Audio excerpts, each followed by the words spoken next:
बिस्मिल्लाहिर्रहमानिर्रहीम, अस्सलाम वालेकुम। मैं हूं फ़याज़ महमूद और आप देख रहे हैं फ़याज़ महमूद यूट्यूब चैनल। आज ही हमने दो केसेस की बात करनी है, दोनों का ताल्लुक़ इस्लामाबाद से ही है। बिल्कुल आप दुरुस्त समझे। एक तो उस्मान मिर्ज़ा केस में एक डेवलपमेंट हुई है, जबकि दूसरा जो नूर मुक़द्दम केस है, इसमें जेल के अंदर मुल्ज़मान के साथ क्या हो रहा है, उस हवाले से कुछ जेल के अंदर से कुछ ख़बरें हैं जो मैंने आपके साथ शेयर करनी है।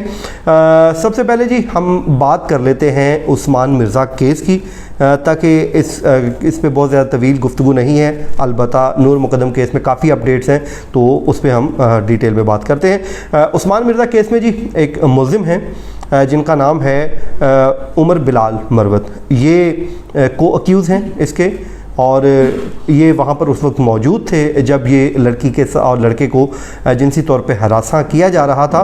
तो ये दरवाज़े में खड़ा हुआ था ये लड़का, और अब उसने किया क्या है जी, उसने इस्लामाबाद हाई कोर्ट से रजू कर लिया है और इस्लामाबाद हाई कोर्ट से इस्तदा की है कि उसको ज़मानत देकर अडयाला जेल से बाहर जाने के अहकाम दिए जाएँ, यानी कि रिहा कर दिया जाए जब तक इस केस का फ़ैसला नहीं आता। तो अब इसमें आज आर्गूमेंट सुने गए। जस्टिस तारिक महमूद जहांगीरी साहब ने इस केस की समाअत की इस्लामाबाद हाई कोर्ट में, और उसके बाद अदालत ने इस केस का फैसला महफूज कर लिया है। उस लड़की और लड़के के जो वकील थे हसन जावेद शोरश एडवोकेट, वो पेश हुए। उन्होंने भरपूर मुखालफत की। उन्होंने कहा कि इस लड़के का भी उतना ही किरदार है जितना दूसरों को, और ये पूरी मुआवनत कर रहा था उस टाइम जब हरासा किया जा रहा था। तो किसी भी सूरत ज़मानत ना दी जाए, बल्कि इस दरख्वास्त को मुस्तरद कर दिया जाए।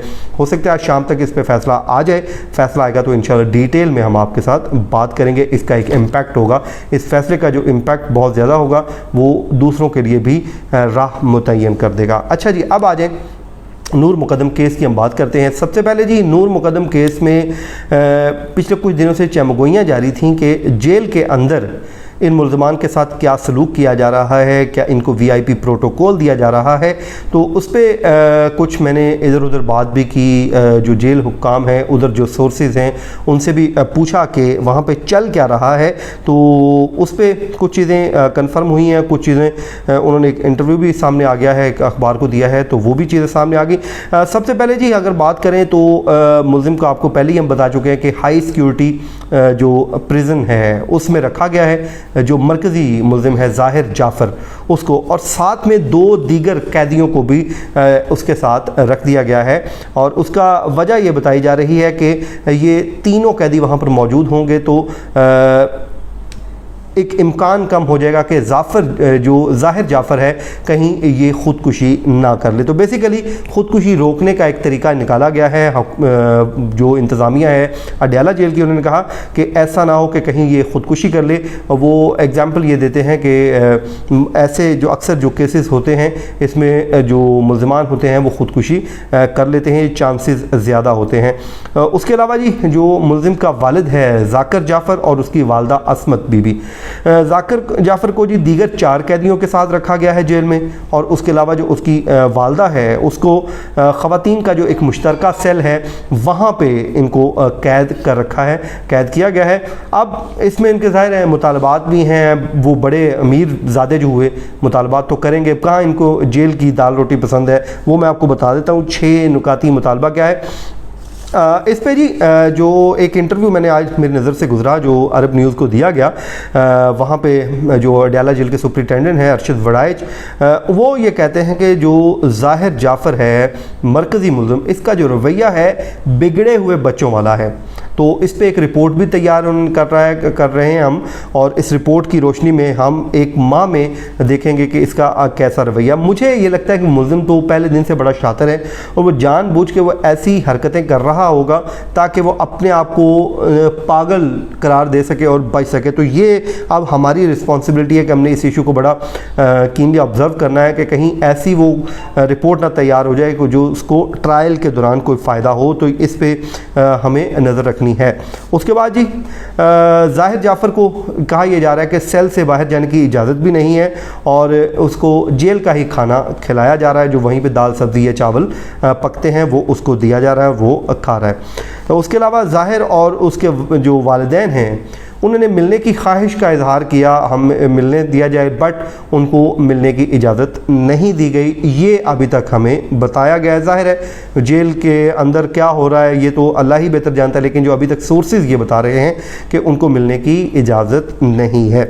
फिर ज़ाहिर को ये भी बताया जा रहा है कि टूथब्रश भी की सहूलत भी नहीं है कि कहीं वो ख़ुदकुशी ना कर ले उससे, तो इसलिए अवॉइड किया जा रहा है। उसको जो कपड़े पहनने के लिए दिए जाते हैं वो एक शर्ट चेंज कर सकता है, इसके अलावा उसके पास कुछ भी नहीं है। तो अच्छा, उसके अलावा जी अडयाला जेल के सुपरिटेंडेंट कहते हैं कि जी मेरे ख़िलाफ़ इन्होंने एक शिकायत होम डिपार्टमेंट को भिजवा दी है अपने वकील के ज़रिए, और वहाँ पे उन्होंने शिकायत में ये लिखा है कि जो मुल्ज़मान हैं यानी कि जाकर जाफ़र और असमत जो आदम जी हैं, वो कहती हैं जी उन्होंने शिकायत अपने वकील के ज़रिए जो की है होम डिपार्टमेंट पंजाब को कि हमारे साथ जो आम कैदियों वाला सलूक भी नहीं किया जा रहा, यानी कि सलूक अच्छा नहीं किया जा रहा, जो आम कैदियों के राइट्स हैं हमें वो भी नहीं दिए जा रहे। तो जबकि जो दूसरे कैदियों को सहूलियात हैं वो भी नहीं दी जा रही। पहला तो उन्होंने ये कहा जो दूसरे कैदियों को सहूलियात हैं कम अज़ कम वो तो हमें देना, जो हमारी बाकी डिमांड है वो मैं आगे बता देता हूँ। दूसरी डिमांड उनकी क्या है? दूसरी डिमांड वो ये करते हैं जी हमें दाल सब्ज़ी नहीं खानी जो आप जेल में पकाते हैं, तो मेहरबानी करें हमें घर का खाना खाने की इजाज़त दी जाए। तो घर से जो भी आएगा वो कहते हैं हमें दिए जाएँ। उसके बाद कपड़े भी हमें घर से लाने की इजाज़त दी जाए। वो ये भी बताते हैं कि जी वो कहते हैं कि हम उनको ये भी शिकायत है कि उन के जो मुलाजमीन हैं वो भी अपनी फैमिली को नहीं मिल सकते, ये वजह है।